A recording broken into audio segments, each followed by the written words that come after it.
CLR. James 1947. Dialectical Materialism and the Fate of Humanity. Mankind has obviously reached the end of something. The crisis is absolute.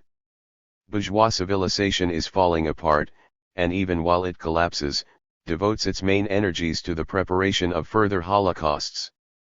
Not remote states on the periphery but regimes contending for world power achieve the most advanced stages of barbarism known to history. What civilized states have ever approached Nazi Germany and Stalinist Russia in official lies, official murder and the systematic brutalization and corruption of their population? Only a shallow empiricism can fail to see that such monstrous societies are not the product of a national peculiarity, the German character, or a system of government, communism, but are part and parcel of our civilization. Everything that has appeared in these monstrous societies is endemic in every contemporary nation. Millions in the United States know that Nazi Germany and Stalinist Russia will have nothing to teach the American bourgeoisie when it finds itself threatened by the revolutionary American workers seeking the complete expression of democracy, which is socialism. The dream of progress has become the fear of progress. Men shrink with terror at the hint of scientific discoveries. If it were known tomorrow that the crown of human technical achievement, the processes of manufacturing atomic energy, had been lost beyond recovery, this scientific disaster would be hailed as the greatest good fortune of decades. But the seal of the bankruptcy of bourgeois civilization is the bankruptcy of its thought. Its intellectuals run to and fro squealing like hens in a barnyard when a plane passes overhead. Not a single philosopher or publicist has any light to throw on a crisis in which the fate not of a civilization but of civilization itself is involved. The Keynesian theories are now part of the history of economics. The ridiculous four freedoms of the late President Roosevelt take their place with the three principles of Sun Yat-sen, the father-in-law of Chiang Kai-shek, the 1,000 years of Hitler's Reich and the socialism in a single country of Stalin. The chattering of Sidney Hook and Harold Lasky is stunned into silence by the immensity of their own inadequacies. Thought has abdicated. The world is rudderless. All illusions have been destroyed. Man is at last compelled to face with sober sense his real conditions of life, and his relations with his kind. And in face of this the bourgeoisie has nothing to say. The method of thinking is rooted in society. Bourgeois thought has collapsed because bourgeois society has collapsed. We have learned by hard necessity the truth of the following dictum of Trotsky. Hegel in his Logic established a series of laws: change of quantity into quality, development through contradictions, conflict of content and form, interruption of continuity, change of possibility into inevitability, etc., which are just as important for theoretical thought as is the simple syllogism for more elementary tasks. Trotsky, in defense of Marxism. Hegel defines the principle of contradiction as follows. Contradiction is the root of all movement and life, and it is only in so far as it contains a contradiction that anything moves and has impulse and activity. Science of Logic, Volume 2, p. 67. The first thing to note is that Hegel makes little attempt to prove this. A few lines later he says, with regard to the assertion that contradiction does not exist, that it is non-existent, we may disregard this statement. We here meet one of the most important principles of the dialectical logic, and one that has been consistently misunderstood, vilified, or lied about. Dialectic for Hegel was a strictly scientific method. He might speak of inevitable laws, but he insists from the beginning that the proof of dialectic as scientific method is that the laws prove their correspondence with reality. Marx's dialectic is of the same character. Thus he excluded what later became the critique of political economy from Capital because it took for granted what only the detailed argument and logical development of Capital could prove. Still more specifically, in his famous letter to Kugelmann on the theory of value, he ridiculed the idea of having to prove the labor theory of value. If the labor theory of value proved to be the means whereby the real relations of bourgeois society could be demonstrated in their movement, where they came from, what they were, and where they were going, that was the proof of the theory. Neither Hegel nor Marx understood any other scientific proof. To ask for some proof of the laws, as Burnham implied, or to prove them wrong as Sidney Hook tried to do, this is to misconceive dialectical logic entirely. Hegel complicated the question by his search for a completely closed system embracing all aspects of the universe. This no Marxist ever did. The frantic shrieks that Marx's dialectic is some sort of religion or teleological construction, proving inevitably the victory of socialism, spring usually from men who are frantically defending the inevitability of bourgeois democracy against the proletarian revolution. So convinced a Marxist as Trotsky reminded the revolutionaries in 1939 that Marxists were not fatalists. If, said he, the international proletariat, as a result of the experience of our entire epoch and the current new war, proves incapable of becoming the master of society, this would signify the foundering of all hope for a socialist revolution, for it is impossible to expect any other more favorable condition for it. The Marxian expectation of socialism arising from the contradictions of capitalism would have proved itself to be utopia. The law of contradiction is what for the moment we can call a hypothesis for the grouping of empirical facts. All men use hypotheses for the grouping of facts. That is what logic consists of. The bourgeois hypotheses are for the most part unconscious. They are the inevitability of bourgeois society, natural division of labor, more particularly of men into capitalists and workers, constantly expanding technical progress, constantly expanding production, constantly expanding democracy, constantly rising culture. But during the last 30 years, these have crumbled to dust in their hands. They have no hypotheses they can believe in, and that is why they cannot think. Historical facts, large and small, continuously deliver shattering blows at the foundation of their logical system. Nothing remains for them but the logic of the machine gun, and the crude empiricism of police violence. Quite different is the mode of thought of Marxism. It understands its own logical laws. For Marxists, the fundamental logical law is the contradictory nature of all phenomena and first of all human society. The dialectic teaches that in all forms of society we have known, the increasing development of material wealth brings with it the increasing degradation of the large mass of humanity. Capitalism, being the greatest wealth-producing system so far known, has carried its contradictions to a pitch never known before. Thus it is that the moment when the world system of capitalism has demonstrated the greatest productive powers in history is exactly the period when barbarism threatens to engulf the whole of society. The anti-dialecticians stand absolutely dumbfounded before the spectacle of the mastery of nature for human advancement and the degradation of human nature by this very mastery. The greater the means of transport, the less men are allowed to travel. The greater the means of communication, the less men freely interchange ideas. The greater the possibilities of living, the more men live in terror of mass annihilation. The bourgeoisie cannot admit this, for to admit it is themselves to sanction the end of the bourgeois civilization. Hence the complete paralysis of bourgeois thought.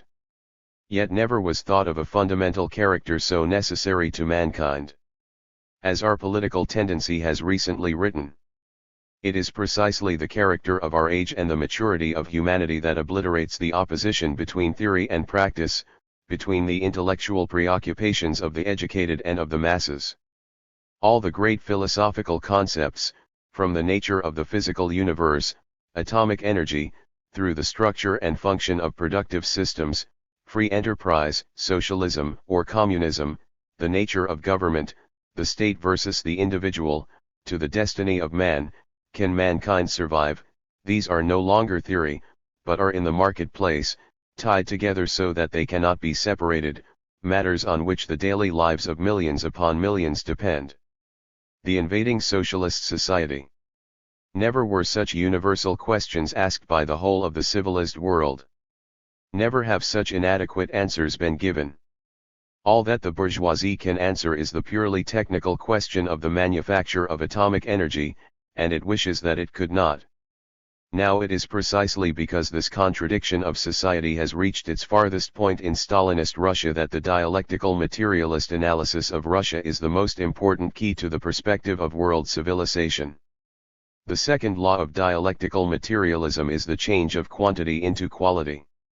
At a certain stage a developing contradiction, so to speak, explodes, and both the elements of contradiction are thereby altered. In the history of society these explosions are known as revolution.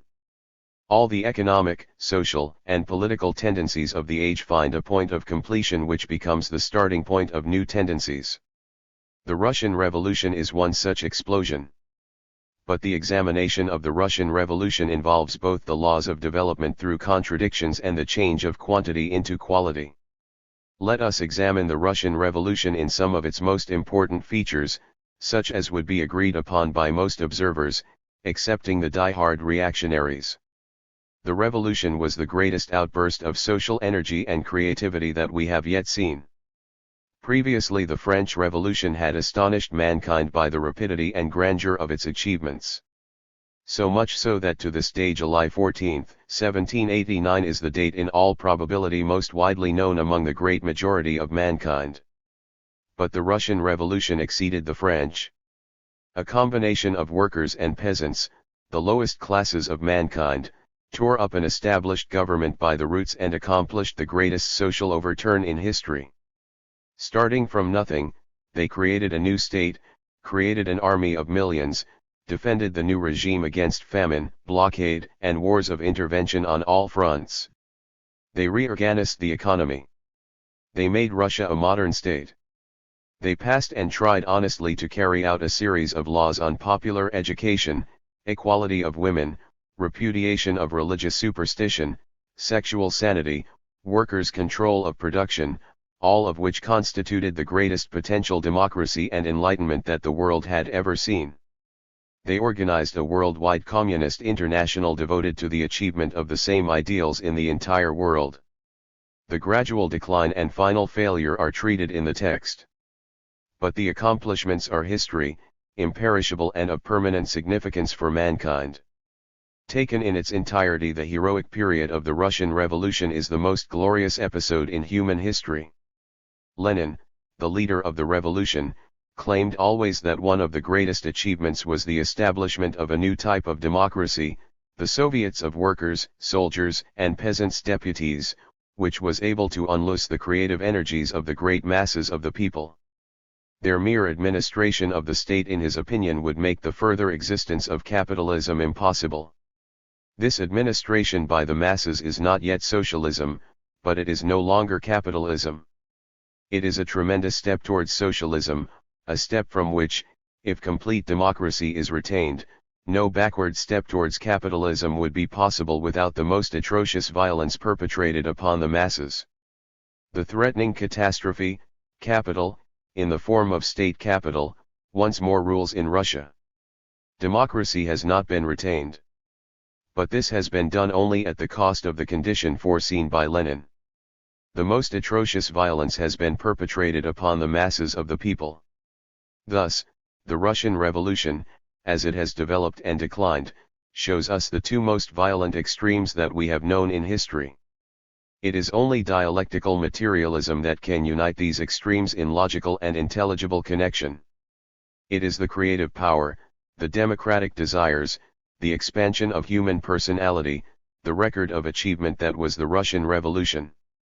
It is these which have called forth the violence, the atrocities, the state organized as Murder Incorporated. Only such violence could have repressed such democracy. One can see the glint in the eye of the enemy of the proletarian revolution. Without perspective, himself, intellectually helpless before the contemporary barbarism, indulging in nonsensical opposites like yogis and commissars, or searching diligently in his own writhing insides for the solution to the problems of the world, he hastens to use the fact of the Russian degeneration as an unanswerable argument against the ideas of Bolshevism. Patience, my friend, patience. Bolshevism, says Trotsky, is above all a philosophy of history and a political conception. Without the philosophy, the political conception falls to the ground. We have to get to the philosophy step by step. We have arrived at this much. The atrocious violence and crimes which now distinguish the state of Stalin are the necessary and inevitable response to the revolutionary fervor and democratic organization and expression of the Russian people. Not the Russian people in general, however, but the Russian people as they had developed and expressed themselves in the Socialist Revolution of 1917. This is not merely a Russian phenomenon. The Russian Revolution is a climax to a series of revolutions which have moved according to certain laws. Briefly, the British Revolution in the 17th century embraced only small sections of the population, some revolutionary bourgeois, petty bourgeois farmers and yeomen and a small number of artisans, and others in the few and small towns. They could not create the new but they could destroy the old. The work of the revolution having been accomplished, the counter-revolution, heir to the new social order, established itself by a mere invitation to Charles II to return. A handful of people only were punished. With the development of economy and its socialization, i.e. the increasing interrelation of all classes in production, the French Revolution embraces the great mass of the nation. The revolution destroys feudalism and establishes the modern state. Its basic work accomplished, order must be restored to society by the counter-revolution, the heirs to the new regime, but this time there are millions of aroused people. It is the great body of the nation which is to be disciplined. No mild return of royalty, no forgiveness, no mutual amnesty. Only the military police dictatorship of Napoleon can hold this country down. The contradiction between the revolution and the counter-revolution has sharpened. Society established itself on new foundations. But the contradiction between the classes grows. If the revolution in Russia was the broadest and deepest development of the revolution of the 17th century, the Stalinist regime is the similar development of the counter-revolution. The German Revolution of 1918 did not overthrow bourgeois property. But the German proletariat, infinitely larger and more highly developed than the Russian, had a long history of democratic achievement and organization behind it. After the revolution, its organization continued and expanded. That is why the Nazi counter-revolution was as brutal as it was.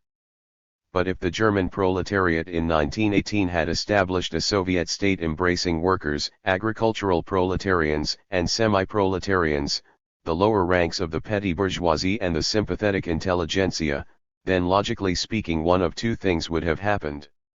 Either the new democratic formation would have gone on from strength to strength, awakening the deepest reserves of social power and aspirations of the already highly developed German people and spreading throughout Europe, either this or something else. The atrocities and the violence which would have been needed to suppress a successful German proletarian revolution and the response it would have awakened in the German and other European peoples would have exceeded the crimes of Hitler as much as Hitler exceeded the crimes of Napoleon. The pervading barbarism of the Stalinist regime, therefore, is not to be attributed to this or that weakness in the theory of communism, or some partial aspect of the Stalinist state. Stage by stage, we have seen the revolution and the counter-revolution develop in Europe over the centuries. At each new stage of development, both the revolution and the counter-revolution assume a new quality with the new quality of the social development. Precisely because the Russian Revolution assumed a new quality in attempting to establish a universal democracy, the Russian counter-revolution assumes a new quality of universal barbarism in the sense that it embraces all aspects of the Russian state. At this stage, to try to separate progressive aspects from so comprehensive and all-pervading an enemy of human development as is the Stalinist state, is to strike down the dialectical method at the root. Hegel understood the limits within which one could designate a corruption as partial. The Reformation resulted from the corruption of the Church. That corruption was not an accidental phenomenon, it is not the mere abuse of power and domination. A corrupt state of things is very frequently represented as an abuse, it is taken for granted that the foundation was good, the system, the institution itself faultless, but that the passion, the subjective interest, in short the arbitrary volition of men has made use of that which in itself was good to further its own selfish ends, and that all that is required to be done is to remove these adventitious elements. On this showing the institute in question escapes obloquy, and the evil that disfigures it appears something foreign to it. But when accidental abuse of a good thing really occurs it is limited to particularity. A great and general corruption affecting a body of such large and comprehensive scope as a church is quite another thing. The corruption of the church was a native growth. Philosophy of history. The Russian Revolution is the completion of a historical process, the development of class society. Its relation to past revolution can be illuminated by the laws of changes of quantity into quality. The British Revolution, although it pointed the road for the rest of Europe, was only to a subordinate degree of international significance. The French Revolution shook the whole of Europe to its foundations and established the logical lines along which revolution and counter-revolution would struggle in Europe for the succeeding century. It is in the very nature of modern society and the Russian Revolution that Russia today is symbolical of the whole fate of modern civilization. There is no further stage. Either the revolution succeeds in encompassing the whole of the world or the whole of the world collapses in counter-revolution and barbarism. The whole path of Western civilization for 2,000 years has reached an ultimate stage in Russia. There is no bypass. There is no third alternative. Therefore, as dialectical materialists, we do not bewail nor do we underestimate or in any way attempt to minimize the monstrous character of the Stalinist regime. We repudiate utterly any idea that what is there has any socialist character whatever.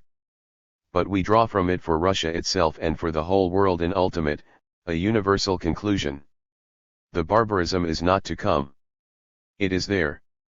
In our previously quoted pamphlet, we have written: the unending murders, the destruction of peoples, the bestial passions, the sadism, the cruelties, and the lusts, all the manifestations of barbarism of the last 30 years are unparalleled in history. But this barbarism exists only because nothing else can suppress the readiness for sacrifice, the democratic instincts and creative power of the great masses of the people. Those are the two forces in conflict. The philosophy of history, which is Bolshevism, bases itself upon the destruction of the barbarism by the inevitable triumph of the socialist revolution. There are even revolutionaries who deny this. For them it is not scientific to believe in inevitability. Such a belief implies that dialectic is a religion or mysticism. For them the correct scientific attitude is to reserve judgment. Yet these very ones turn out to be the mystics and the practitioners of an ill-concealed religiosity. If they recognize the bankruptcy of bourgeois democracy, if they accept the need for universality in the masses, if they recognize that barbarism is the only force that can suppress this need, then to refuse to accept the inevitability of socialism leaves only one of two choices. Either the inevitability of barbarism, that is to say, the acceptance of the principle of inevitability which they have just rejected, or the hope, the faith, the belief that history will offer some way out of the impasse. This is the denial of a philosophy of history, that is to say, the denial of a method of thought, for which the only name is irrationalism or mysticism. The deniers of the inevitability of socialism can be rooted both historically and logically. Marx developed his philosophical doctrines in the years which preceded the 1848 revolutions. The revolution was obviously on the way. Yet society was dominated by the experience of the great French Revolution, which had achieved such miracles but had failed to achieve universality, liberty, equality, and fraternity, and despite all its sacrifices and bloodshed, had ended in the triumph of the counter-revolution. The experience of 1830 had only multiplied both the fears and the hopes which had been engendered by the colossal experience of the French Revolution. In this period, so similar to ours, philosophy came out of the study, particularly in Germany, and attempted to give some answers to the problems that were shaking society. The utopian socialists of all stripes were distinguished precisely by this, that they argued interminably about the possibility as opposed to the inevitability of the socialist revolution. They were tortured by these doubts because, after the experience of the French Revolution and its obvious failure to relieve the conditions of the great masses of the people, they themselves had lost faith in the inevitability of socialism.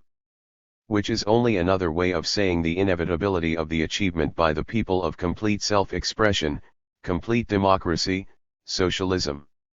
In so far as their beliefs were the result of theoretical speculation, they had, in the words of Marx, lost the capacity to draw from the experience of man's past in order to establish perspectives for man's future. The result was a complete chaos, disorder, confusion in their own thoughts with an absolute inability to meet the challenge of the approaching revolution. It was into this ulcer that Marx drove the knife of scientific socialism. Bolshevism is a philosophy of history. Marx first clarified himself philosophically. As he wrote to Ruge in 1843, almost greater than the outer obstacles appear in the inner difficulties. For although there is no doubt about the whence, there prevails the more confusion about the whither. Not only has a general anarchy broken out among the reformers, each of them also must himself confess that he has no exact conception of what ought to be. Precisely in this is the advantage of the new movement, that we do not anticipate the new world dogmatically but intend to find the new in the criticism of the old world. Up to now the philosophers have had the solution of all riddles lying in their desks, and the dumb exoteric world had only to gape in order for the ready-baked pies of wisdom to fly into their mouths. Philosophy has become worldly, and the most decisive proof of this is that philosophic consciousness has been drawn into the anguish of the struggle not only superficially but thoroughly. If the construction of the future and the preparation for all time is not our affair, it is all the more certain what we have to complete at present, i.e., the most relentless criticism of all existing things, relentless both in the sense that the criticism fears no results and even less fears conflicts with the existing powers. We face the same situation today in the radical and revolutionary movement. In 1947, however, not only is philosophy worldly. In the face of the universal character of the crisis, the world is driven to become philosophical. It is compelled to examine in their nature and in the totality of their relations, that is to say, philosophically, economics, politics, science and even the very nature of the universe and society. All agitation about the possibility of barbarism, third alternatives, the mysticism of the inevitability of socialism, these are no more than what they were in Marx's day, only infinitely more so, terror before the destructive contradictions of modern society, doubts of the capacity of the proletariat to resolve them. This amounts to no more than a defense of bourgeois society insofar as bourgeois society still can provide thinkers with freedom enough to substitute the analysis of their own thoughts for a positive intervention in the chaos of society. So far historically. Logically, the inevitability of socialism is the absolute reverse of religion or mysticism. It is a consciously constructed necessity of thought. As we have quoted in the article on historical retrogression, Hegel recognized that without holding fast in thought to your ultimate goal, it is impossible to think properly. To hold fast the positive in its negative, and the content of the presupposition in the result, is the most important part of rational cognition. Also only the simplest reflection is needed to furnish conviction of the absolute truth and necessity of this requirement, while with regard to the examples of proofs, the whole of logic consists of these. Logic, Volume 2, p. 476. Precisely because they held fast to the presupposition of the inevitability of bourgeois society, the bourgeois thinkers in the early days of capitalism made their tremendous contributions to the science of human thought. Even without philosophical perspective, the bourgeoisie at least has one reality: maintenance of power against the workers and rival bourgeoisies. But without presupposing the inevitability of socialism, that is to say, without thinking always in terms of the victory of the masses, thinking among those hostile to bourgeois society must become a form of scholasticism and Gnosticism, self-agitation and caprice. Over 100 years ago, Hegel said that the simplest reflection will show the necessity of holding fast the positive in the negative, the presupposition in the result, the affirmation that is contained in every negation, the future that is in the present. It is one of the signs of the advanced stage of human development that this is not longer a mere philosophical but a concrete question. To anyone that does not accept bourgeois society, the simplest reflection shows that it is impossible not only to think but to take any kind of sustained positive action in the world today unless one postulates the complete victory of the great masses of the people. What is this but the exemplification in life of the logical theory, the inevitability of socialism? The Stalinist state, the Nazi state, and in their varying degrees all states today, based upon property and privilege, are the negation of the complete democracy of the people. It is this state which is to be destroyed, that is to say, it is the state which is to be negated by the proletarian revolution. Thus, the inevitability of socialism is the inevitability of the negation, the third and most important law of the dialectic. I have said earlier that the laws of the dialectic are hypotheses. Any dewy-eyed pragmatist who is rubbing his hands with joy at this reasonable Marxism is in for rude disillusionment. Dialectics, said Lenin, is the theory of knowledge of Hegel and Marxism. So far I have been dealing with it as a theory of knowledge, as a mode of thought, examining more or less empirically contemporary society and the Russian Revolution, and showing how by means of the dialectical approach, some order, some perspective, some understanding come out of them, showing equally why the bourgeoisie can make no sense of anything except to hold on to power. But Marx's hypotheses were not hypotheses in general. They were not empirically arrived at, tentatively used, discarded if not satisfactory, experimental, or instrumentalist. They were logical abstractions organized according to the method of Hegel and reflecting the movement of human society. This is no simple matter. But it has remained obscured and neglected too long. The dialectic is a theory of knowledge, but precisely for that reason, it is a theory of the nature of man. Hegel and Marxism did not first arrive at a theory of knowledge which they applied to nature and society. They arrived at a theory of knowledge from their examination of men in society. Their first question was, what is man? What is the truth about him? Where has he come from and where is he going? They answered that question first because they knew that without any answer to that general question, they could not think about particular questions. Both Hegel and Marx in their different ways believed that man is destined for freedom and happiness. They did not wish this, or they did, that does not matter. They came to this conclusion by examining man's history as a totality.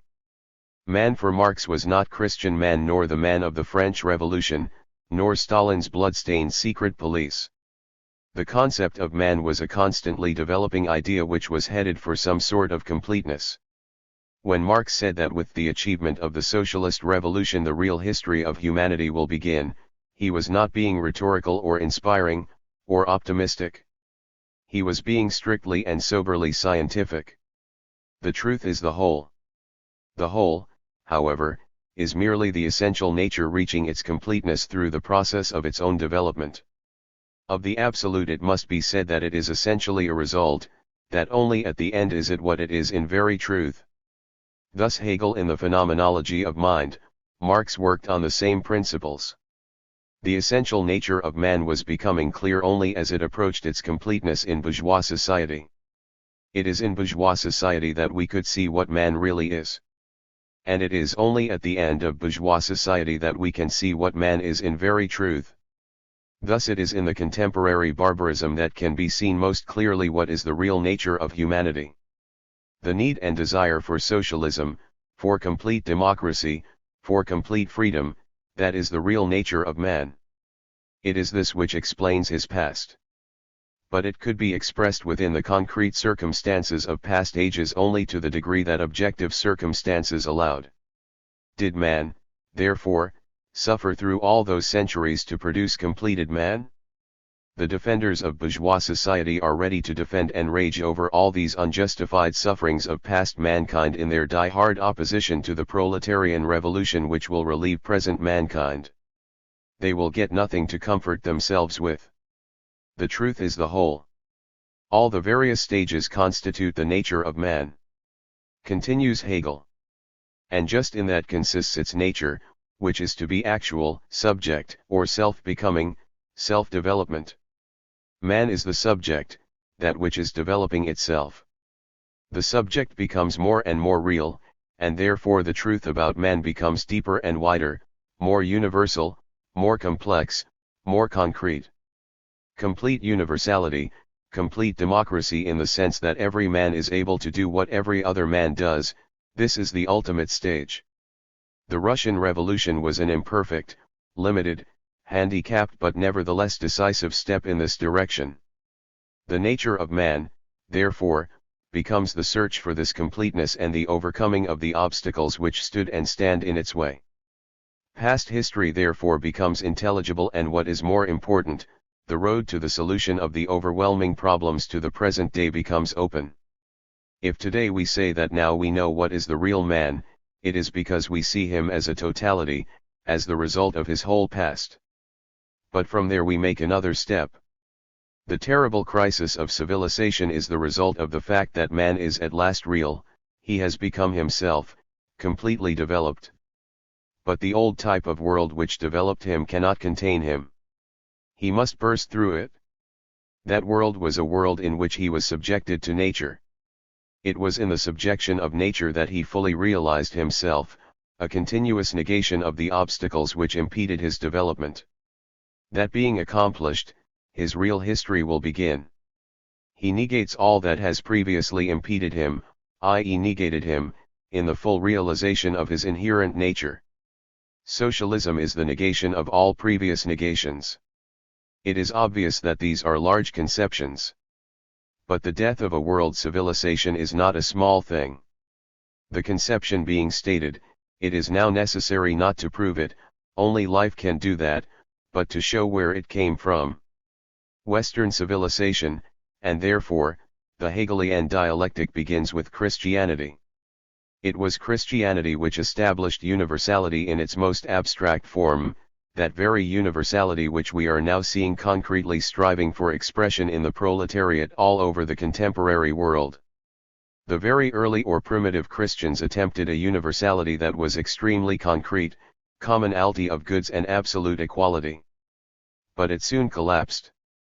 The abstract universality was established by that historical Christianity which superseded the Roman Empire.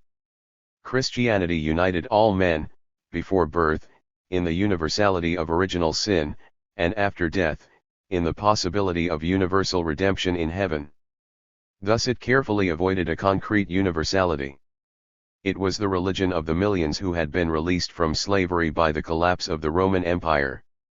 The narrow straitened circumstances of their material lives were compensated for by the subjective conception of an afterlife in which all their material needs would be satisfied, or, better still, there would be no need for material satisfactions at all. But, extreme abstraction though it was, man is for the first time established as universal man. Hegel expresses the idea in all its fullness in the philosophy of history.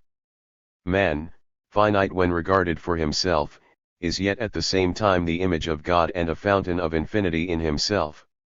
He is the object of his own existence, has in himself an infinite value, an external destiny. Consequently, he has his true home in a supersensuous world, an infinite subjectivity, gained only by a rupture with mere natural existence and violation, and by his labor to break their power from within.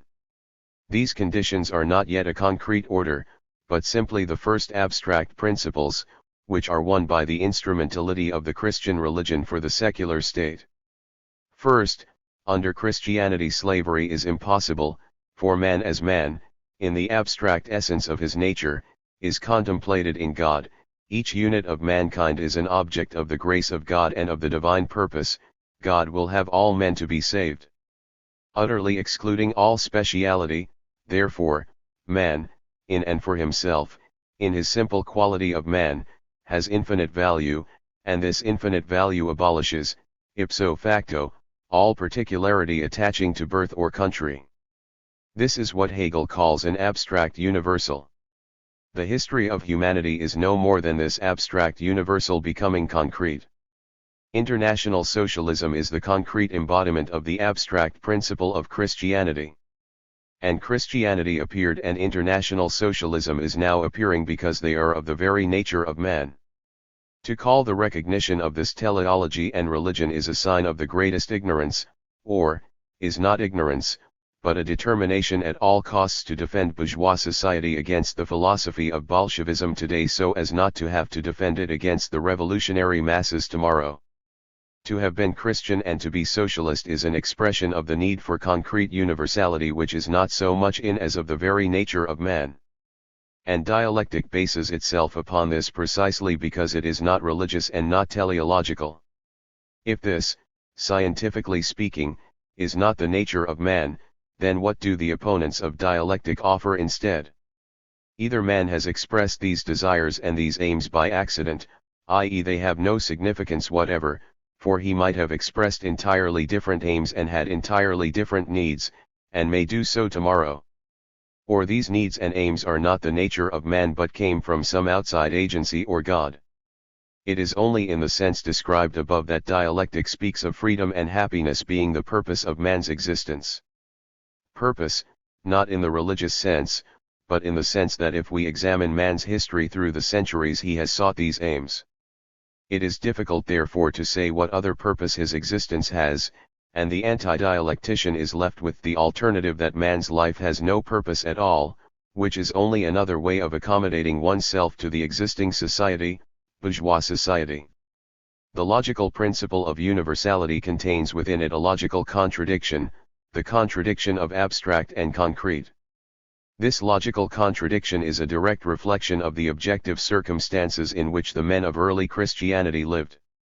Their physical and material circumstances were on the lowest possible level. And therefore, to make their existence a totality, they had to fill it out with this tremendous abstraction. Thus is established the basic logical contradiction in the universal between concrete and abstract, between objective and subjective, between real and ideal, between content and form. But both together form a whole and have no meaning apart from each other. They are opposites but interpenetrated. To Christian man, the conception of heaven was real and necessary, an integral part of his existence in the objective world. Those who accuse dialectics of being a religion understand neither dialectics nor religion. The history of man is his effort to make the abstract universal concrete. He constantly seeks to destroy, to move aside, that is to say, to negate what impedes his movement towards freedom and happiness. Man is the subject of history. The subject, man, is pure and simple negativity. This is a cardinal principle of the dialectical movement. The process is molecular, day by day never resting, continuous. But at a certain stage, the continuity is interrupted. The molecular changes achieve a universality and explode into a new quality, a revolutionary change. Previous to the revolutionary explosion, the aims of the struggle can be posed in partial terms, possibility. It is the impossibility of continuing to do this that interrupts the continuity. The revolution, precisely because it is a revolution, demands all things for all men. It is an attempt to leap from the realm of objective necessity to the realm of objective freedom. But in the limited objective circumstances to which the low level of productivity has confined society, what is demanded by, of, and for all men, only some men can have. The concrete universality, therefore, becomes the property of some men, a class. They are therefore compelled to use objective violence against those excluded and to substitute an abstract universality for the concrete universality of which the mass has been deprived. But the absence of concrete universality from the whole also limits the universality of the few. Their own concrete universality therefore begins to be limited and its limitations substituted for by abstractions. This is the Hegelian process of mediation. The new state established after the revolution, the ideology which accompanies it, are a form of mediation between abstract and concrete, ideal and real, etc.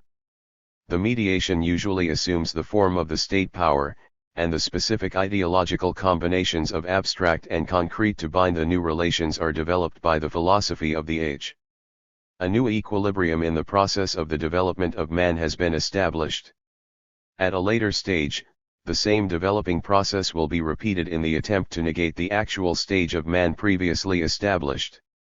There will be the mass revolution for undifferentiated universality, the class differentiation in its realization, the splitting of the nation into opposing factors, and the attempt to realize in ideology the reconciliation of the opposing factors. Man is not only what he does but what he thinks and what he aims at. But this can only be judged by the concrete, what actually takes place. The truth is always concrete. But it is the concrete viewed in the light of the whole. In the decisive page of the preface to the Phenomenology, Hegel writes.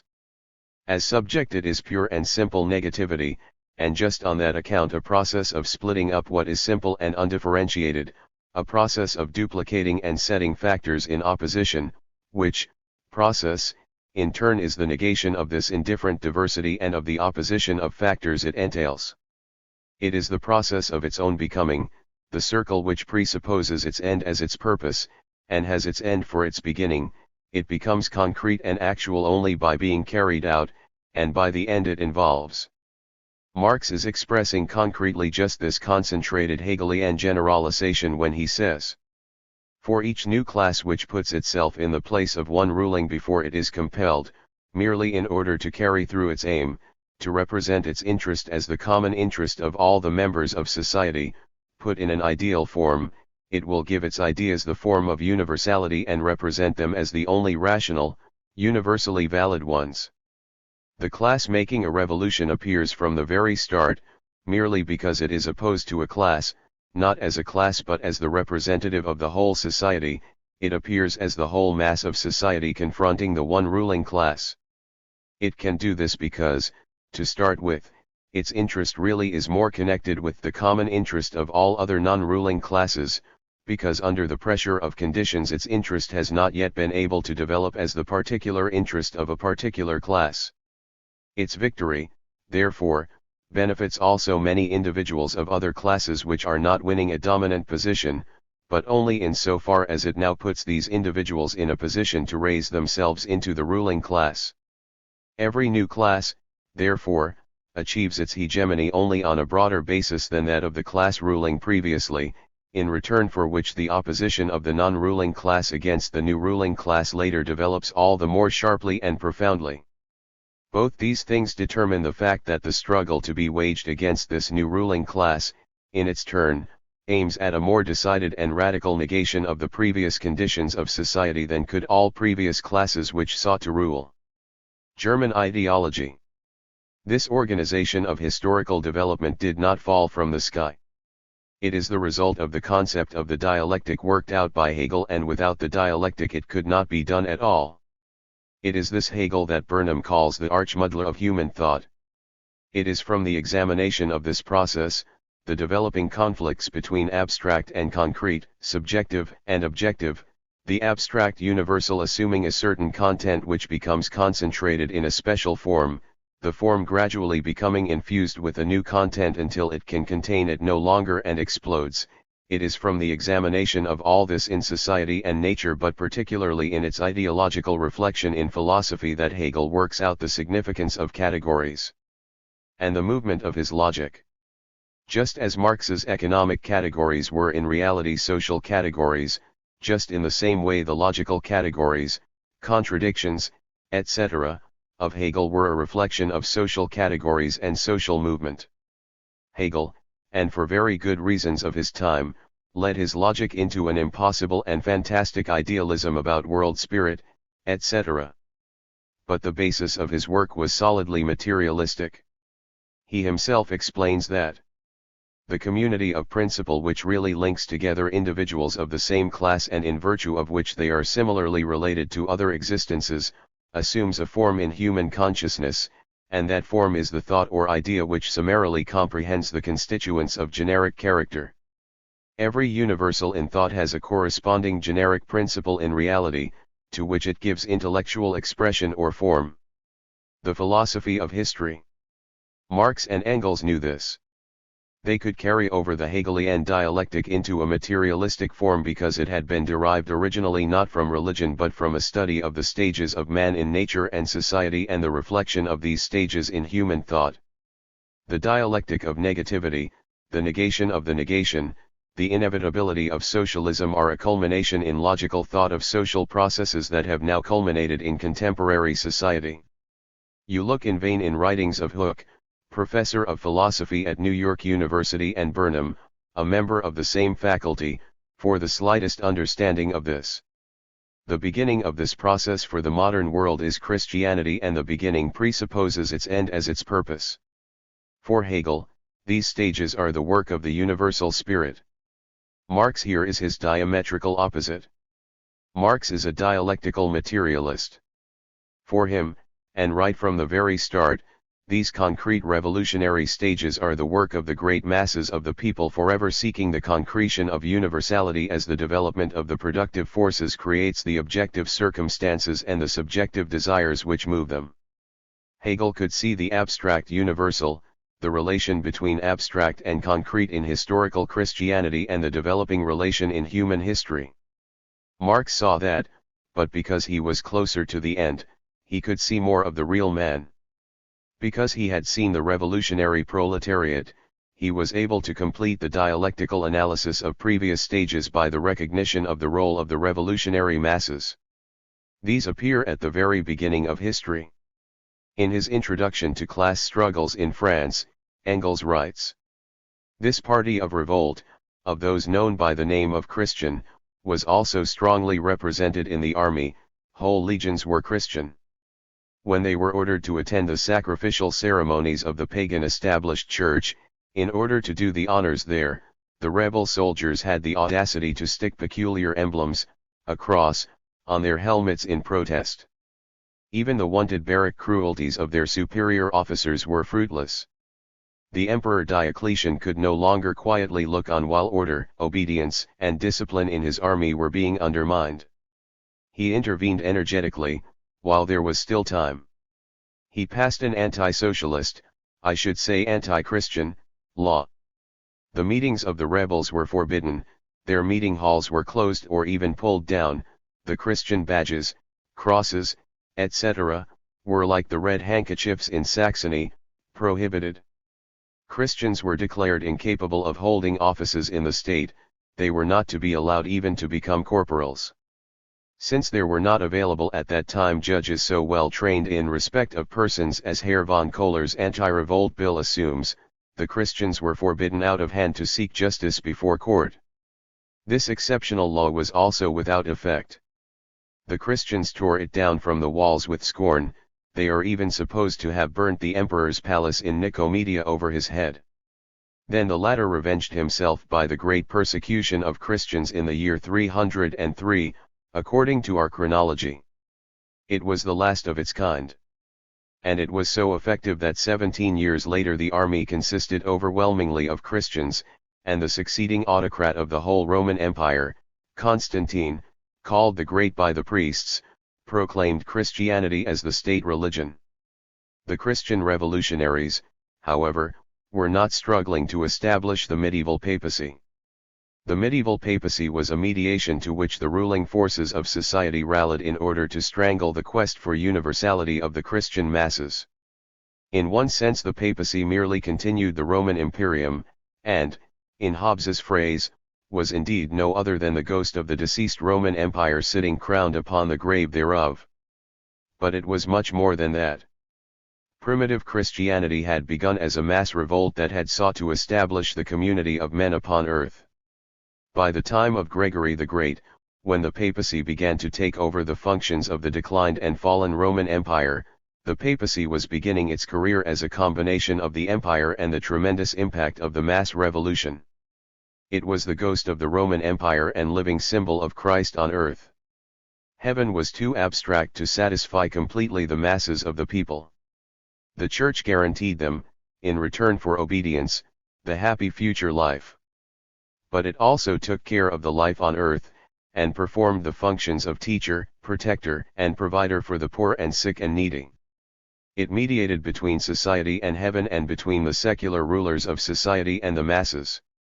It succored the poor and was a center of learning and the improvement of agriculture. In the method by which it was established, in its mediation, of contending classes and its manipulation of concrete abstract, the medieval papacy, as the culmination of the Christian Revolution, contains in embryo all the development to the modern age. The dialectical materialist method, the product of a stage nearer to the end, is infinitely superior to Hegel's dialectic. Constantly, contemporary events throw a penetrating light into the past and thereby illuminate the future. It is, for example, the concrete history of the last 30 years of proletarian revolutions that for the first time makes it possible to grasp fully the meaning of Renaissance. But the dialectical materialist study of the Renaissance drives the last nail in the coffin of those who hesitate before the conception of the negation, the inevitability of socialism and the dictatorship of the proletariat.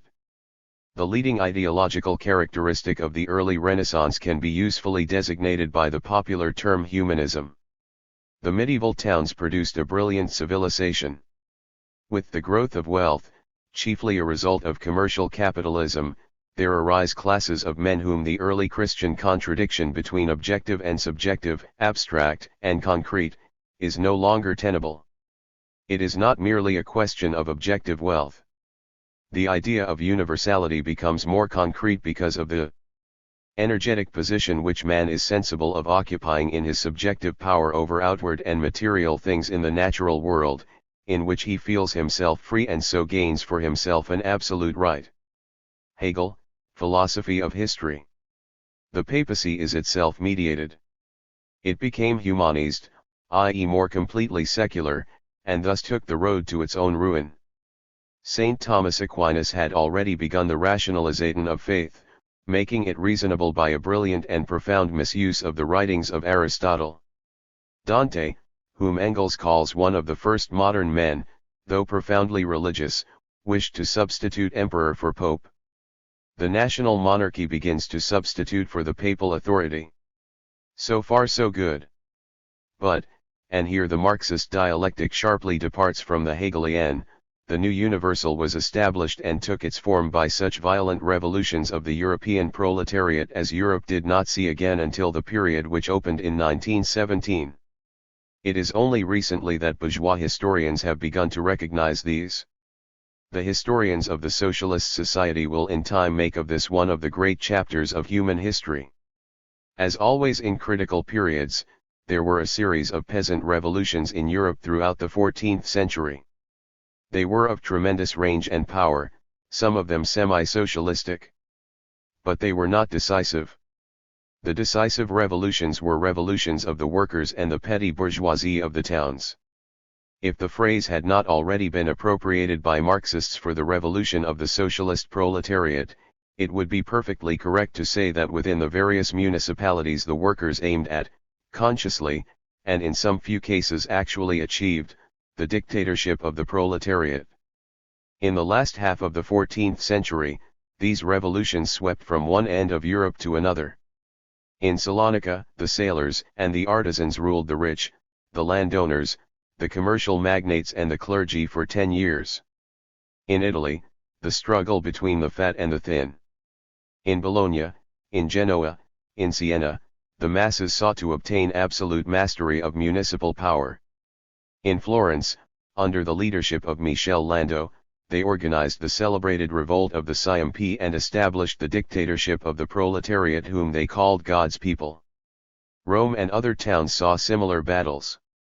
But it was in the lowlands, in towns of Ghent, Ypres and Bruges that the workers made the most desperate efforts to establish their own dictatorship. Revolutionary history badly needs a study of the incidents which center around the Van Artevelde family. Over and over again during a period of decades, the workers rose.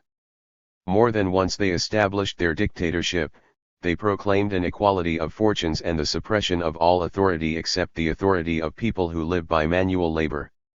They repeatedly defeated the flower of feudal chivalry.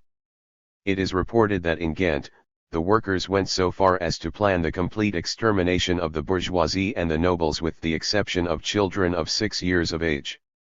In the German towns of Cologne, Strasbourg, Aix-la-Chapelle, Lübeck, Stettin and many others, in Barcelona, Valencia and the other towns in Spain, the same desperate battles took place.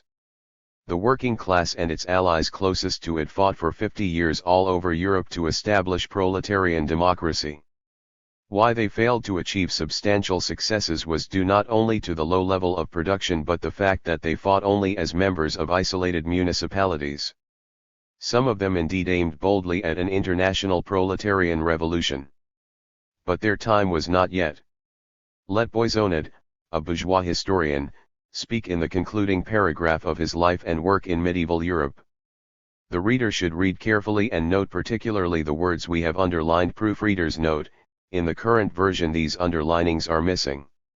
For the first time the masses, ceasing to be mere herds without rights or thoughts of their own, became associations of freemen, proud of their independence, conscious of the value and dignity of their labor, fitted by their intelligent activity to collaborate in all spheres, political, economic, and social, in the tasks which the aristocrats believed themselves alone able to fulfill.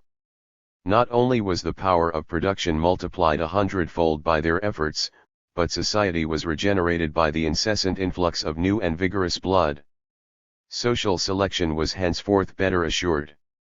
It was thanks to the devotion and spirit of these medieval masses that the nations became conscious of themselves, for it was they who brought about the triumph of national patriotism, just as their local patriotism had burned for town or village in the past. The martyrdom of a peasant girl from the marshes of Lorraine saved the first of the great nations, France, which had become the most brilliant home of civilization in the Middle Ages. They gave to the modern states their first armies, which were superior to those of feudal chivalry. Above all, it was they who prepared the advent of democracy and bequeathed to the laboring masses the instruments of their power, the principles of freedom and of association. Labor, of old despised and depreciated, became a power of incomparable force in the world, and its social value became increasingly recognized. It is from the Middle Ages that this capital evolution takes its date, and it is this which makes this period, so often misunderstood, and so full of a confused but singularly powerful activity, the most important in the universal history of the labor before the great changes witnessed by the 18th and 19th centuries. This was the working class 500 years ago. They were not proletarians in the modern sense. They were, for the most part, free workers in the guilds. They did not function within the socialized organization of modern labor. But note, Messrs. Anti-dialecticians and anti-Marxists, that these workers, 500 years ago, all over Europe, believed that they were fitted by their intelligent activity to collaborate in all spheres, political, economic and social, in the tasks which the aristocrats believed themselves alone able to fulfill. That is what the millions of proletarians all over the world today believe. They will fight for it. We believe they will succeed. You believe what? Their ancestors of 500 years ago were not as developed as are the workers of today. But they fought for complete equality, for complete democracy, for universality. They failed, but they established the foundations of what we know as liberalism. Some of you still live on it, thin fare though it has become. The bourgeoisie had the feudal lords, in terror of these workers, rallied behind the absolute monarchy and the national state. Both humanism and the national state of the absolute monarchy were mediations of the mass proletarian desire for universality no longer in heaven but on earth. Humanism was the substitution of a liberal culture for the rich in place of the complete self-expression desired by the workers. The national state, disciplining the church, supplemented the concrete objective protection of wealth by abstract subjective claims of being the arbiter of justice, the guardian of law and order, and the protector of all the people. The contradictions, the antagonisms in the quest for universality had grown sharper than ever. So, Messrs. Doubters and Sceptics and Sneerers at Dialectic, you will begin to see perhaps that what dialecticians believe in is not the result of religion. We have a certain conception of the nature of man based on history. When Marx and Engels wrote about the proletarian revolution in connection with the negation of the negation, when they wrote that in the present stage of society, man would either achieve this revolution or society would tear itself to pieces, they were being guided not by the dislocations of Marx's psyche as Edmund Wilson thinks or by any Hegelian triads or historical religiosity, as is the opinion of Burnham and Hooke. It was a logical deduction from the experience of history. The struggle of the masses for universality did not begin yesterday. An intellectual like Dewey believes that men's quest is the quest for certainty. The intellectual believes that all men are intellectuals. That is wrong. Men seek not intellectual certainty. The quest is the mass quest for universality in action and in life. It is the moving force of history. And history has reached a climax because this quest has reached a climax. Space compels rapid compression of the next great stages in the process of social development, the Protestant Reformation and the French Revolution. Rising capitalism expropriated the agricultural laborer, and in the creation of wage labor threw the masses further back from universality than they had ever been. Humanism had dragged universality from heaven down to earth, and had by that made the contradiction between real and ideal an intolerable antagonism. The new proletariat could not play any great part in the struggles of the Protestant Reformation, as the mature workers of the medieval towns had done. Hence the classes which took the lead were the bourgeoisie, the petty bourgeoisie and the peasants. Let us concentrate on one outstanding and familiar example, the English Revolution. The Puritans give us the key to the understanding of the whole period in the light of the struggle for democracy. The Revolution of Dewey had shattered forever the claims of the Pope as mediator between God and man. It placed the responsibility for the individual's moral salvation squarely on the individual man. As Hegel put it, this is the essence of the Reformation: man is in his very nature destined to be free, and in his own peculiar but profound manner he sums up modern history. Time, since that epoch, has had no other work to do than the formal imbuing of the world with this principle, in bringing the reconciliation implicit, in Christianity, into objective and explicit realization. If you stand it on its head, and say that the objective development of man in society has been the various stages through which various classes have sought to realize the freedom implicit in Christianity, a great truth will have been grasped. But the mass of men do not think, and certainly do not act according to those terms. The Puritans of town and country, petty bourgeois, and semi-proletarian, shut off from freedom by the state, attempted to establish democracy in religion. The sects each attempted to form a social community in which the individual would exercise the new freedom, unlimited except by the equal freedom of other men.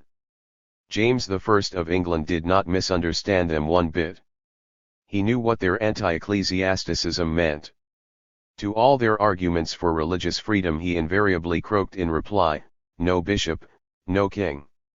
Their weakness was a social weakness, the lack of organization which reflected the scattered character of their labor. But when the big bourgeoisie and some liberal aristocrats started the revolution, and the small farmers and small masters of the towns organized in the army, the Puritans showed what social passions were hidden behind their psalm singing. In 1646, tired of the vacillations of their bourgeois and aristocratic leaders, they seized the person of the king and held him as a hostage. They then began negotiations with Cromwell, and in the twin documents, the agreement of the people and the heads of the proposals, they put forward a program for such a parliamentary democracy as was not even put forward in England until the Chartist movement 200 years later. They put it forward to Cromwell, and in the discussion with Cromwell and his brother-in-law, Ireton, they raised the property question as a barrier to democracy in the most plain-spoken manner. These were not the levelers, and the diggers, who were the extreme left. These were the main body of the army. They were suppressed by a combination of fraud and force, but Cromwell, striking to the left, was compelled to strike at the right also. Charles I was executed and the monarchy was destroyed. In the familiar phrase, it was not monarchy but royalty which returned at the Restoration. Monarchy in Britain was gone forever, destroyed by the religious Democrats. They held power for 11 years, but as always, and particularly in this case, they were too few to represent the nation, and the old process of mediation once more took place. They had cleared the way for capitalism, and nowhere was the antagonism sharper between developing capitalism and the masses of the nation than in England. The history of the French Revolution is familiar to all Marxists, and the conclusions for our main argument are therefore easy to draw.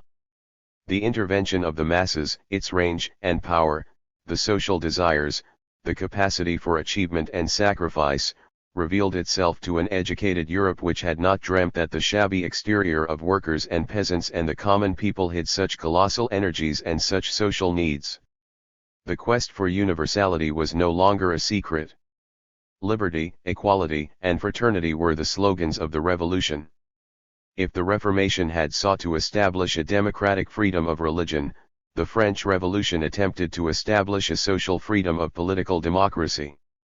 If out of the individual's responsibility for his own salvation, there had leapt democracy, out of his political freedom, there leapt communism.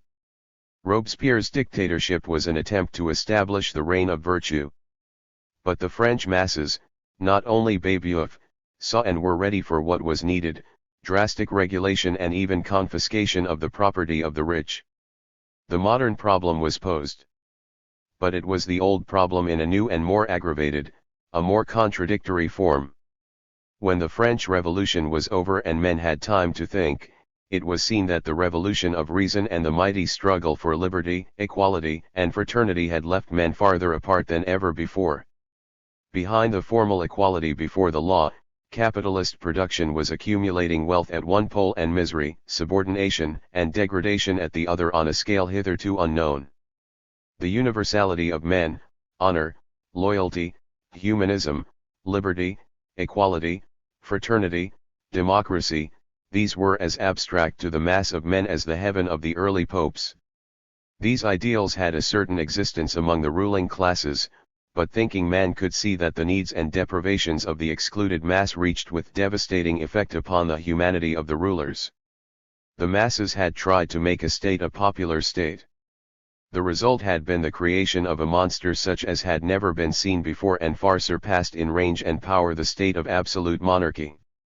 It was in the throes of this contradiction which was shaking all Europe that Hegel, the culmination of the German classical philosophers, set himself to study the problem of human destiny and elaborated a theory of knowledge.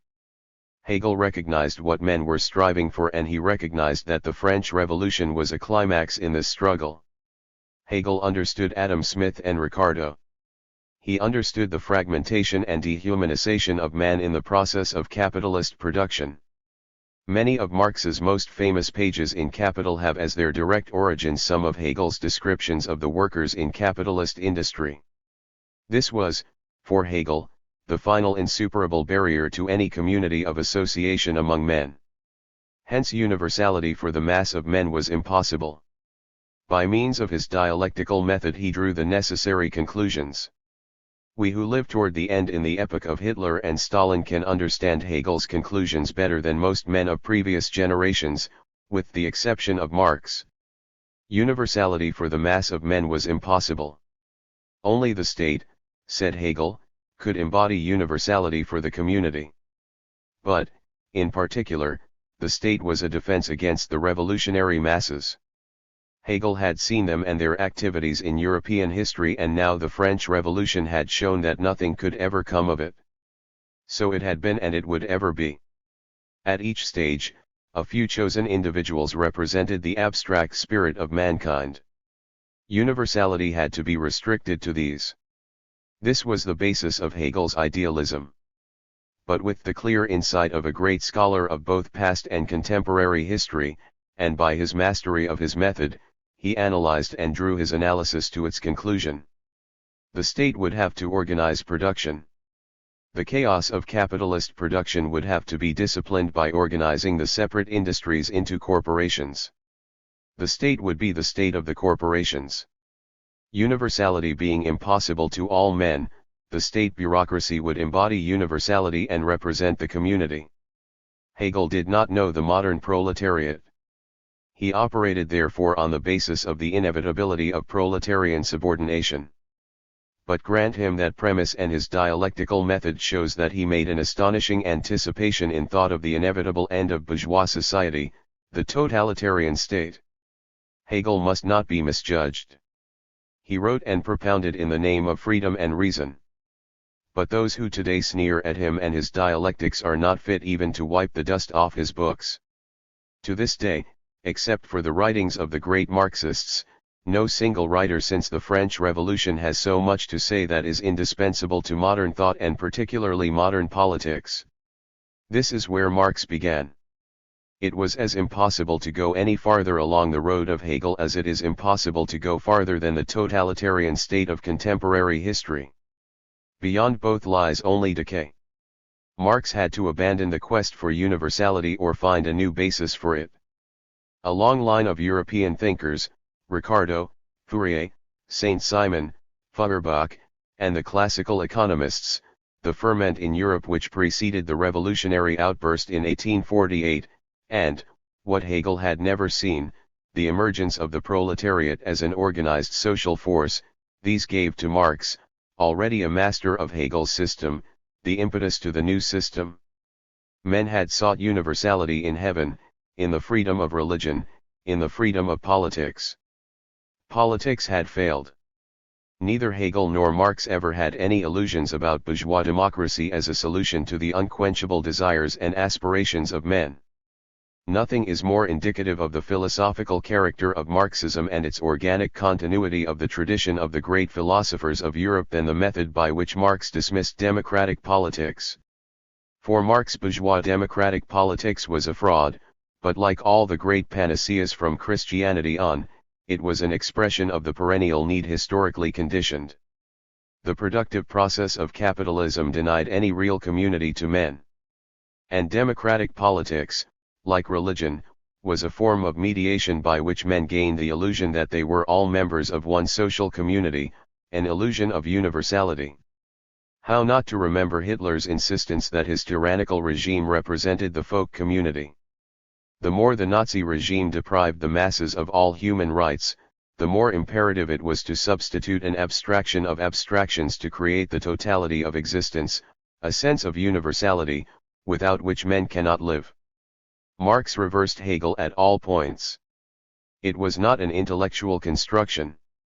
Men were doing it and had been doing it all around him for years. Hegel saw objective history as the successive manifestation of a world spirit. Marx placed the objective movement in the process of production. Hegel had been driven to see the perpetual quest for universality as necessarily confined to the process of knowledge. Marx reversed this and rooted the quest for universality in the need for the free and full development of all the inherent and acquired characteristics of the individual in productive and intellectual labor.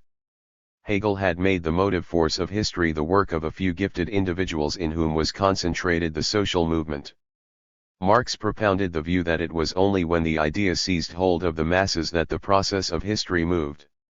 Hegel dreaded the revolt of the modern mass. Marx made the modern proletarian revolution the motive force of modern history. Hegel placed the future guardianship of society in the hands of the bureaucracy. Marx saw future society as headed for ruin except under the rulership of the proletariat and the vanishing distinction between intellectual and manual labor.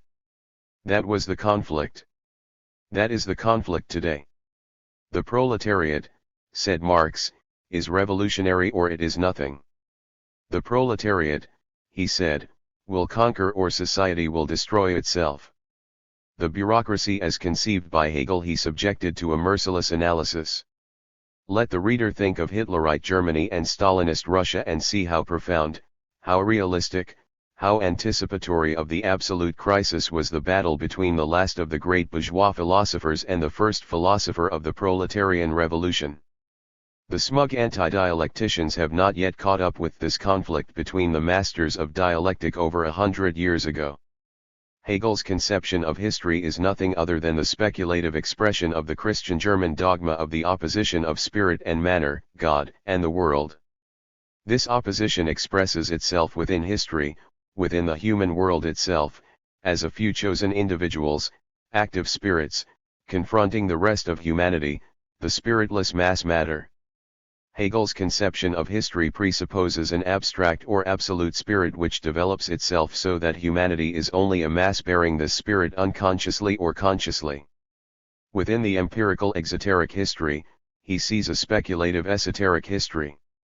The history of mankind is transformed into the history of the abstract spirit of mankind, beyond actual men. Parallel with this Hegelian doctrine, there was developed in France the theory of the doctrinaires proclaiming the sovereignty of reason in opposition to the sovereignty of the people, in order to exclude the masses and rule alone. The result is that if the activity of the actual masses is nothing more than the activity of a mass of human individuals, the abstract universality, reason, spirit, possesses abstract expression exhausted in a few individuals. It depends upon the position and the strength of imagination of each individual whether he will pass as representative of spirit. Marx, the Holy Family. Hegel had observed the unconscious development of the process of mediation. The bureaucracy of his corporate state was a conscious final mediation. Marx, in the critique of Hegel's philosophy of right, took up the challenge. The passage which follows might have been strange or difficult 20 years ago, not today. The reader must remember that both Hegel and Marx had common presuppositions: the recognition of the quest for universality, the recognition that the French Revolution had brought the perpetual mediation of the growing contradictions to some final stage. The essence of the passage is that while Hegel believed that the bureaucracy can and must be a mediation for universality, Marx shows that the contradiction between objective and subjective, between ideal and real, concrete and abstract, has now reached such a stage, that the universality of the bureaucracy can have no reality. The quest for universality, embodied in the masses, constituting the great mass of the nation, forbids any mediation. The bureaucracy is compelled to become objectively the embodiment of the crassest materialism and subjectively, in its words, the embodiment of the crassest hypocrisy. Here is the passage with certain words emphasized. The state formalism which the bureaucracy is the state as formalism, and as such formalism Hegel has described it. Since this state formalism is constituted as actual power and its own material content becomes itself, it is self-understood that the bureaucracy is a network of practical illusions, or the illusion of the state. The bureaucratic spirit is a thoroughly Jesuitical theological spirit. The bureaucrats are the Jesuits and theologians of the state. The bureaucracy is the Republic Pretra. Critique of Hegel's philosophy of right. Since the bureaucracy is essentially the state as formalism, it is this also in its purpose. Thus the actual purpose of the state appears to the bureaucracy as a purpose against the state. The spirit of the bureaucracy is the formal spirit of the state. It makes therefore the formal spirit of the state, or the actual emptiness of spirit of the state, into a categorical imperative. The bureaucracy thus is driven to the final end and purpose of the state. Since the bureaucracy makes its formal purpose into its content, it gets into conflicts everywhere with the real purposes. It is therefore necessary to substitute the form for the content for the form. The purposes of the state are transformed into administrative ones, or the administrative purpose into state purposes. The bureaucracy is a circle out of which no one can get.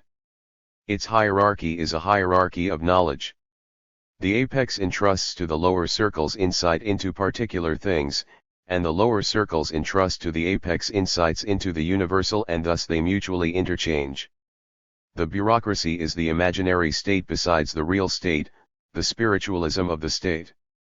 Everything therefore has a double meaning, a real one and a bureaucratic one, as knowledge is double, real knowledge and bureaucratic, also the will. The real essence is handled according to its bureaucratic essence, according to its otherworldly spiritual essence. The bureaucracy has the essence of the state, the spiritual essence of society in its possession, it is its private property.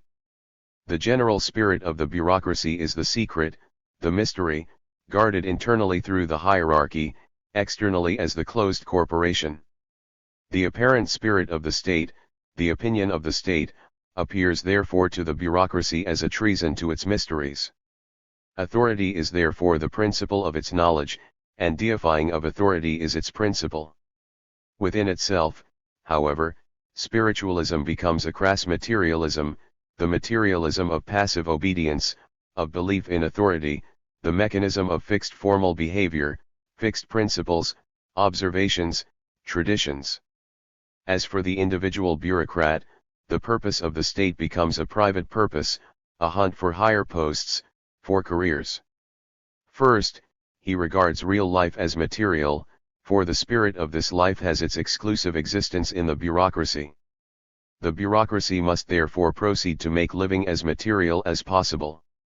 Secondly, it is material for itself, i.e. so far as it becomes an object of bureaucratic handling, for its spirit is prescribed to it, its purpose lies outside of it, its existence is the existence of administration. The state exists henceforth only as fixed spirits of various offices, whose connection is subordination and passive obedience.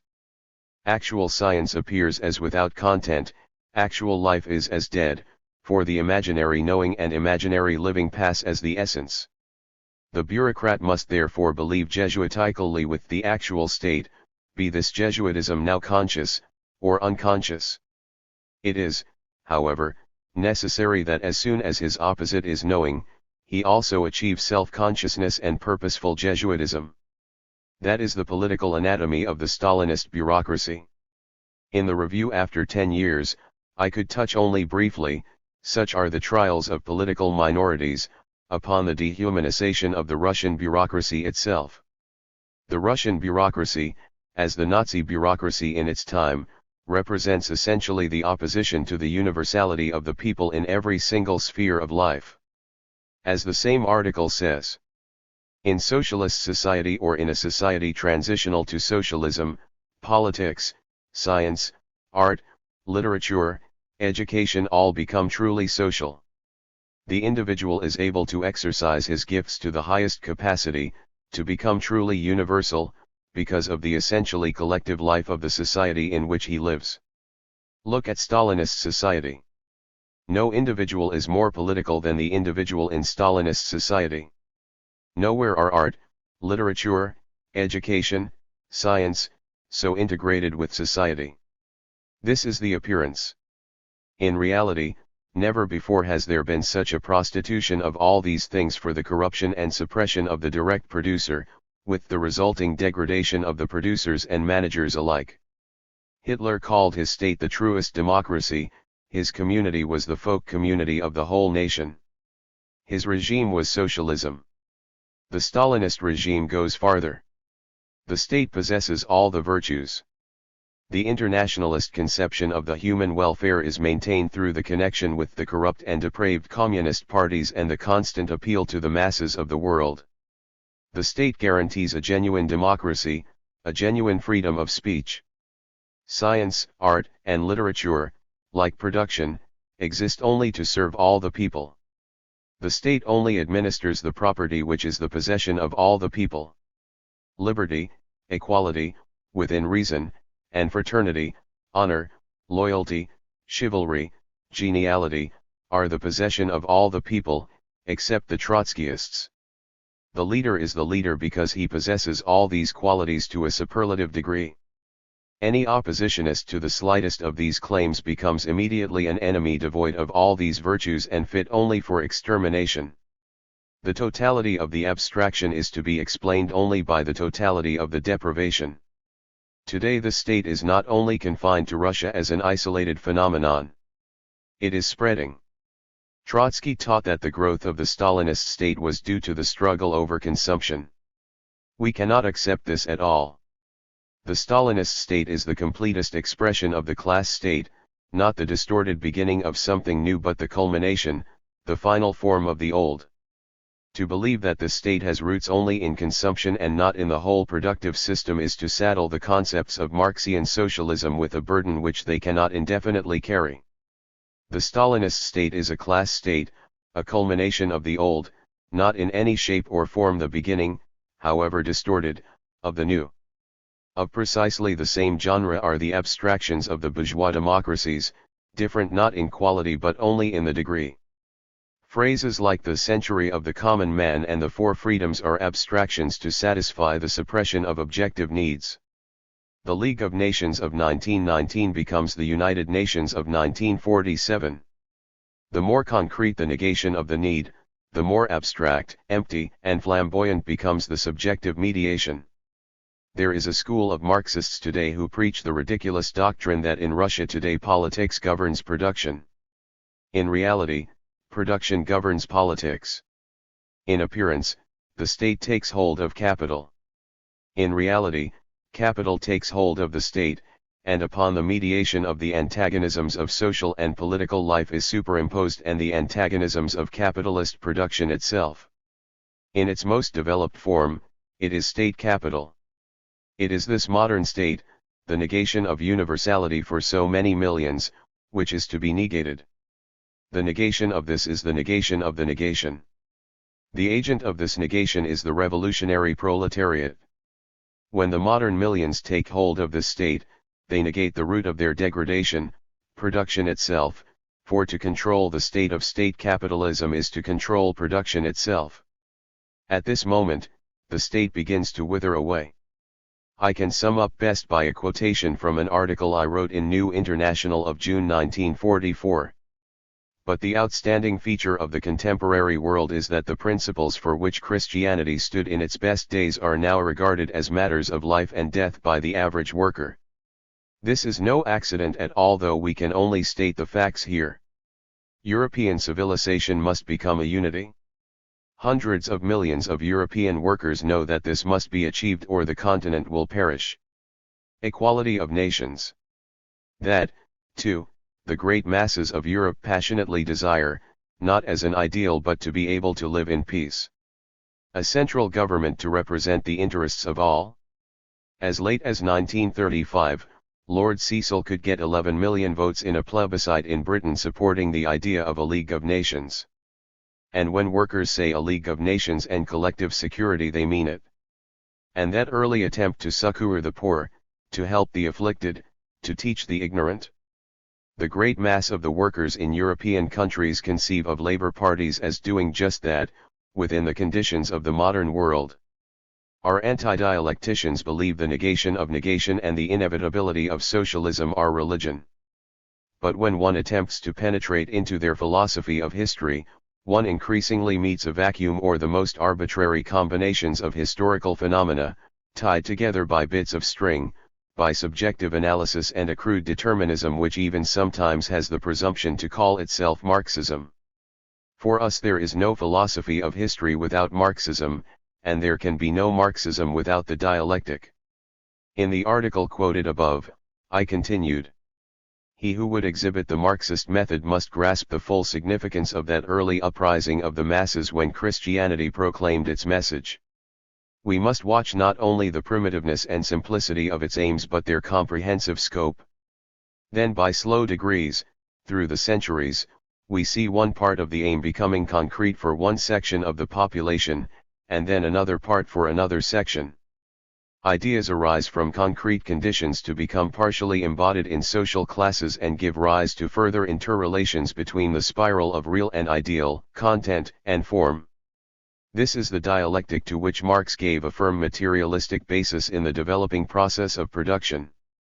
As society develops, the possibilities for individual development of man become greater and greater, but the conflict of classes becomes sharper and sharper. We stand today at an extreme state of these interrelated phenomena of social development. When a modern worker demands the right of free speech, the right of free press, of free assembly, continuous employment, social insurance, the best medical attention, the best education, he demands in reality the social republic. Spinoza and Kant would stand aghast at what the average worker takes for granted today.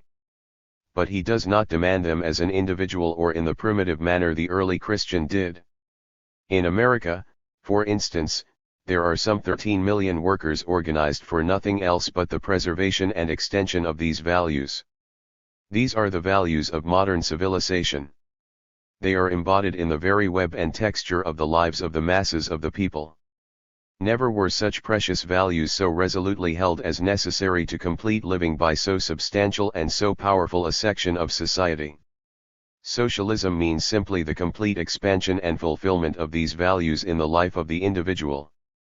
This can only be attained by the most merciless struggle of the whole class against its capitalist masters. The realization of this necessity is the final prelude to full self-consciousness. You still believe, gentlemen, that these ideas and conclusions are the result of a dialectical religion? Go your way. God be with you. Amen. Bolshevism is above all a philosophy of life and a political conception. The political conception is the organized preparation for the proletarian revolution. Lenin was the originator of Bolshevism, the Marxism of our time. The world was to be saved by reason, but reason lay not in the heads of philosophers and intellectuals but in the actions of the masses. The world as we know it, under the control of its present masters, is unreasonable, chaotic, lacking in energy and creative force, gangrenous, barbarism. For Lenin, reason, order, historical creativeness, lay precisely in the forces which would destroy the old world. This is how he saw the councils of the workers, the Soviets, and the revolutionary actions of the masses in 1905. The old power, as a dictatorship of the minority, could maintain itself only by the aid of police stratagems, only by preventing and diverting the masses from participating in the government, from controlling the government. The old power persistently distrusted the masses, feared the light, maintained itself by means of deception. The new power, as a dictatorship of the overwhelming majority, could and did maintain itself only by winning the confidence of the great masses, only by drawing, in the freest, broadest, and most energetic manner, all the masses into the work of government. Nothing hidden, nothing secret, no regulations, no formalities. You are a working man? You wish to fight to liberate Russia from a handful of police thugs? Then you are our comrade. Choose your delegate at once, immediately. Choose as you think best. We shall willingly and gladly accept him as a full member of our Soviet of Workers' Deputies, of our Peasants' Committee, of our Soviet of Soldiers' Deputies, etc., etc. It is a power that is open to all, that does everything in sight of the masses, that is accessible to the masses, that springs directly from the masses, it is the direct organ of the masses and their will. Such was the new power, or rather its embryo, for the victory of the old power very soon trampled upon the tender shoots of this new plant. Selected Works, Volume 7, pages 252-3. There are innumerable people opposed to bourgeois society, as they think, but who fear the uprising of the proletarian masses from that passive obedience, which is precisely the basis of bourgeois society. They want socialism but want to be sure of order, system, reason. Lenin had a different conception of where order was to be sought. When the history of humanity moves forward at the speed of a locomotive, the petty bourgeois intellectual calls it a whirlwind, a deluge, the disappearance of all principles and ideas. When history moves at the speed of a horse and cart, he calls it reason, system.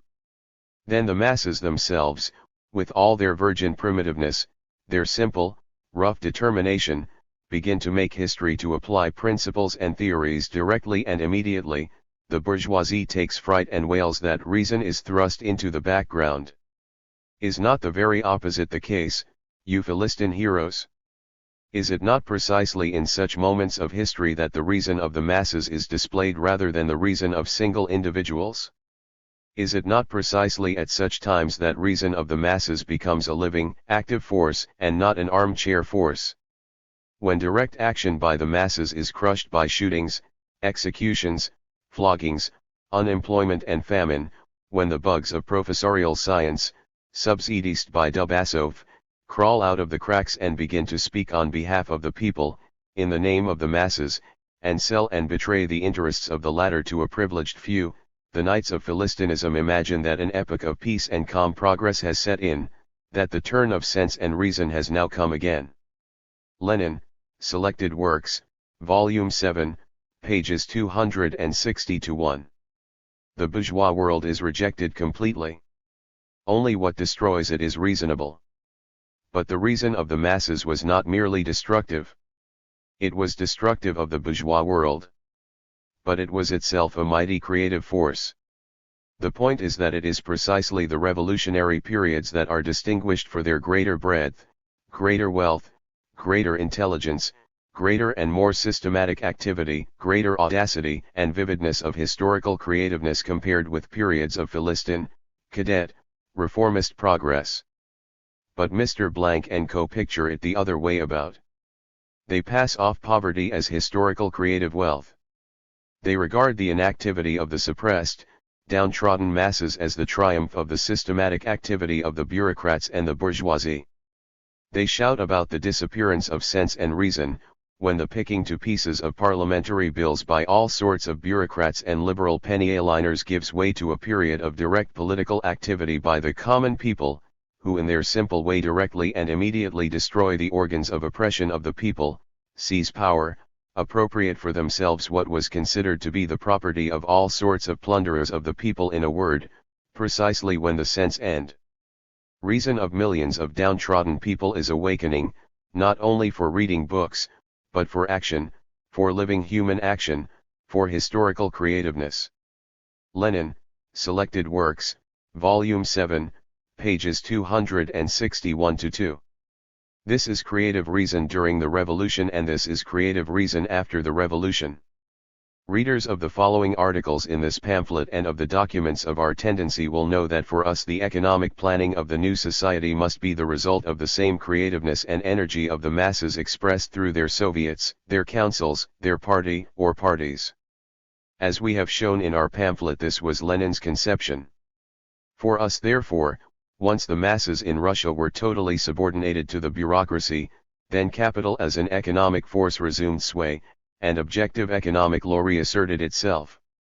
The proletarians of the 14th century failed, but the masses today begin from a society in which the socialization of the labor process is the dominant feature of the economy. The education, the training, the discipline, the social awareness, the material and spiritual needs of the great millions have reached astonishing proportions. These are the new economic forces. They are worldwide. If the earlier revolutions were outstanding peaks in a world in which the periphery was large, backward and stagnant, it is not so today. Disparate as are the economic levels of the United States and China, the world is today one system and a social unit. The need for universality of the individual man is only part of the need for universality in the world at large. Only with this universal development of productive forces is a universal intercourse between men established, which produces in all nations simultaneously the phenomenon of the propertyless mass. Universal competition makes each nation dependent on the revolutions of the others, and finally has put world historical, empirically universal individuals in place of local ones. Thus Marx in the German ideology, in 1846. Today we are at the end. It would be a grave mistake not to attempt to show, however briefly, the theoretical link between these concepts and the practical activity of building a revolutionary organization. The dialectician is often seriously thrown back by the fact that the great masses of the workers do not seem to think in a way that corresponds to these ideas. He should remember that the number who thought of socialist revolution in Russia in February 1917 was pitifully few. There was not one single Republican in France on July 14, 1789. How many of the founding fathers advocated independence in 1776? The anticipations of these ideas accumulate and then under suitable conditions explode into a new quality. But with the masses the matter goes even deeper. They do not think as intellectuals do, and this intellectuals must understand. In one of his most remarkable pages Lenin confesses that at a critical moment of the Russian Revolution he was performing the most critical of all tasks, evaluating the events of July in order to change the policy and organization of the Bolshevik Party. He was living with a working-class family. The hostess placed bread on the table. "Look," says the host, "what fine bread. They dare not give us bad bread now." And we had almost forgotten that good bread could be had in Petrograd. Let Lenin himself continue. I was amazed at this class evaluation of the July days.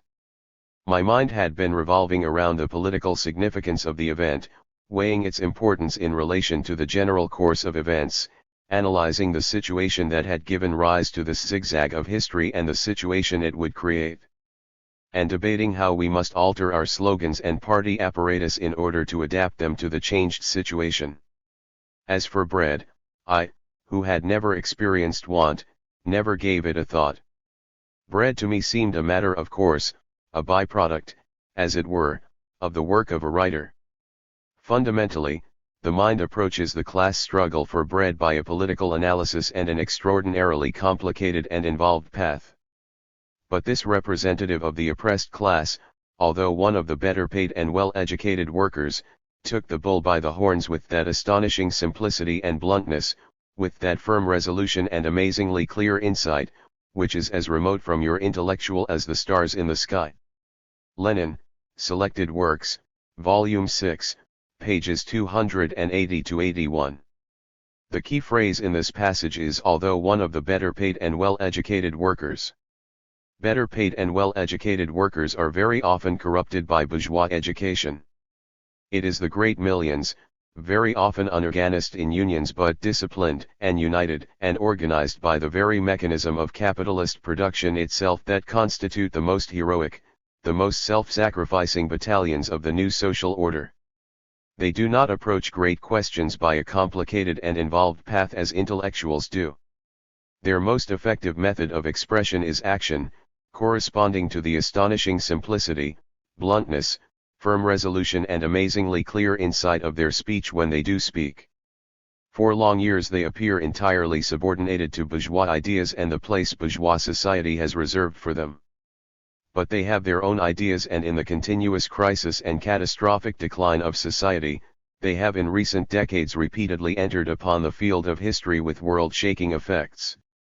Since 1917, no lasting victory has been theirs, but the future is with them or there is no future. Revolutionary politics consists of a conscious relating of the needs of the objective situation to the state of development of the masses.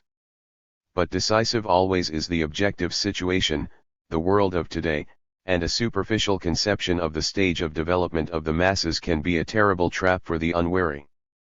The objective conditions of our world demand universal solutions. It is absolutely impossible to propose a proletarian program to counter the imperialism of the Marshall Plan without counterposing an international plan of socialist economic construction. That is the world in which we live. In Europe, adequate wages, stable prices, food, housing, and heating are no longer partial questions.